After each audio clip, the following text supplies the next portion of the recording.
Ralph Ababou, bonjour. Bonjour Faisal. Ravi de vous retrouver ici. On est au Technopark, qui est un haut lieu de l'innovation ici au Maroc, avec des incubateurs, beaucoup d'entreprises qui sont dans la technologie. On est dans le cadre d'une conférence sur le Legal Tech, mais ce n'est pas de ça dont on va parler.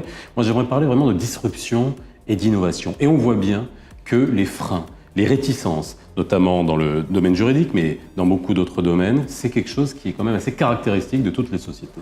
Oui, moi j'interviens dans beaucoup de domaines, médical, juridique, etc. Et c'est vrai que partout, il y a cette résistance. On a le sentiment qu'avant c'était beaucoup mieux et que si on pouvait se débarrasser du digital et du numérique, ça serait bien. Ouais. Et moi j'explique, je dis le digital aujourd'hui c'est comme l'eau, la lumière et l'air en fait. Hein. On est dedans. C'est plus un sujet, c'est une réalité. À partir de là, comment on s'adapte, comment on perçoit les besoins des nouveaux clients qui sont les millennials et comment on essaie de remettre les choses en cause, c'est tout. Alors, vous êtes l'auteur de ce bouquin, Service gagnant, prenez l'avantage par le digital, Service gagnant 3.0 à First Edition. Et là, on se rappelle d'un bouquin que vous aviez déjà sorti, c'était Service compris. Là, ce que j'aimerais que vous nous racontiez, c'est cette petite anecdote entre il y a 30 ans et maintenant, il y a des choses que vous ne pouviez même pas imaginer en termes d'innovation, en termes d'avancée qui aujourd'hui se vérifient. Tout à fait, c'était complètement inimaginable. Par exemple, à l'époque, pour contacter une entreprise, il y avait le face-à--face, le téléphone ou le courrier. Ouais. Aujourd'hui, il y a le Minitel en France. Oui, le Minitel qui est venu plus tard.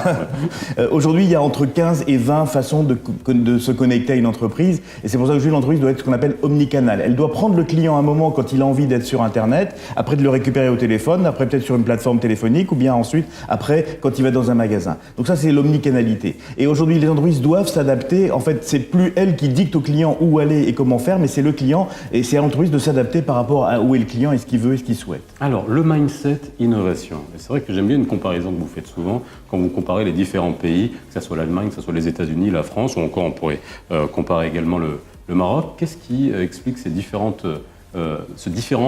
mindsets au niveau des différents pays?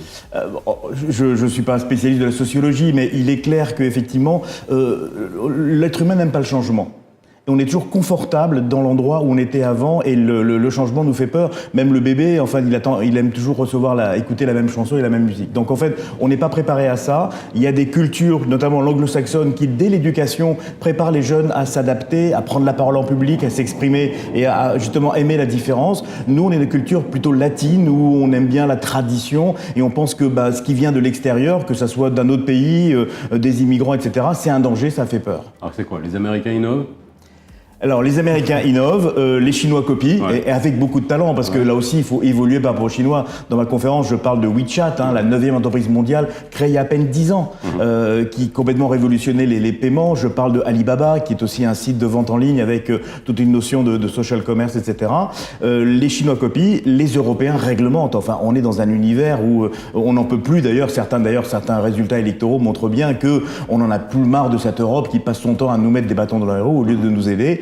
Et je rajoute, mais ça c'est ma vision personnelle, les Français interdisent, parce que là aussi, on aime bien, enfin il y a eu la grande bataille de Uber et les taxis, et on voit bien comment Uber a complètement ubérisé, si je puis le dire, le métier de taxi, puisque là où il y avait des gens mal élevés, pas très sympathiques, des taxis sales, avec des tarifs aléatoires où on ne pouvait pas payer en carte bancaire, ils ont pris exactement toute la liste des irritants et ils ont transformé en éléments positifs, d'où le succès considérable d'Uber, avec même une clientèle de jeunes qui ne savent même pas ce que c'est qu'un taxi. Dernière question. Vous commencez votre bouquin en faisant une anticipation, en allant en 2047, c'est bien ça? 2047, 30 ans après. 2047, aussi petit qu'une puce et directement connecté à des lunettes, l'iPhone 189 d'Apple permet d'accéder en période, peu importe, où vous vous prêtez à ce jeu d'anticipation. Est-ce que finalement, ça va être quoi demain? Est-ce qu'on est en train encore aujourd'hui de vivre la même révolution qu'on a vécue avec Internet?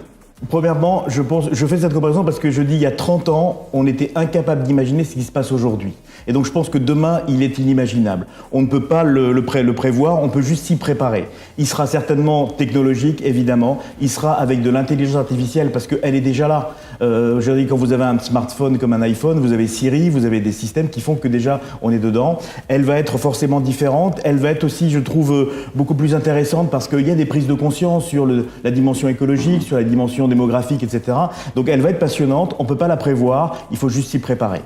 Merci Ralph, en tout cas je vous conseille le bouquin de Ralph Ababou, Service gagnant, prenez l'avantage par le digital et ne passez pas à côté de la révolution numérique parce que c'est une vraie question pour beaucoup de monde, la transformation digitale et la révolution numérique. Merci Ralph, merci à vous, je vous dis à très bientôt dans Osez l'avenir.